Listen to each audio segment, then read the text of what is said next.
Exams ഒക്കെ കഴിഞ്ഞു, vacation സ്റ്റാർട്ടായി.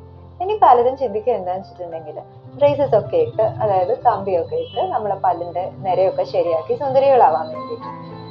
എല്ലാവരും മെറ്റൽ ബ്രേസസിനെ പറ്റിയിട്ടോ അല്ലെങ്കിൽ സെറാമിക് ബ്രേസസിനെ പറ്റിയിട്ട് നോക്കുമ്പോൾ തിങ്ക് ബിയോണ്ട് ദാറ്റ്. അതിനെക്കാട്ടും അൾട്രാ കംഫർട്ടബിൾ ആയിട്ടുള്ള ഓപ്ഷൻ വേറെ ഉണ്ട്, അലൈനേഴ്സ്.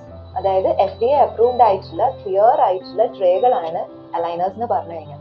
അൾട്രാ കംഫർട്ടബിൾ ആണ്, നിങ്ങൾക്ക് എന്തും കഴിക്കാൻ പറ്റും, ഡയറ്റ് റെസ്ട്രിക്ഷൻസ് ഒന്നും തന്നെ ഇല്ല. രണ്ടാമത്തെ കാര്യം എന്താണെന്ന് വെച്ചിട്ടുണ്ടെങ്കിൽ ഇത് വേറൊരാൾക്ക് സ്പോട്ട് ചെയ്യാൻ, നിങ്ങളത് വെയർ ചെയ്തിട്ടുണ്ട് എന്നുള്ളത് അത്ര പെട്ടെന്നൊന്നും സ്പോട്ട് ചെയ്യാൻ പറ്റില്ല. ഓറൽ ഹൈജീൻ നല്ലപോലെ മെയിൻറ്റെയിൻ ചെയ്യാൻ പറ്റും ഇതിട്ട് കഴിഞ്ഞാൽ. ഊരി മാറ്റി നമുക്ക് തന്നെ ഊരാനും ഇടാനും പറ്റും. വേറൊരു കാര്യം, ഇത് കൊണ്ട് നിങ്ങളുടെ കവിളോ ചുണ്ടോ ഒന്നും മുറിയാനും പോകുന്നില്ല.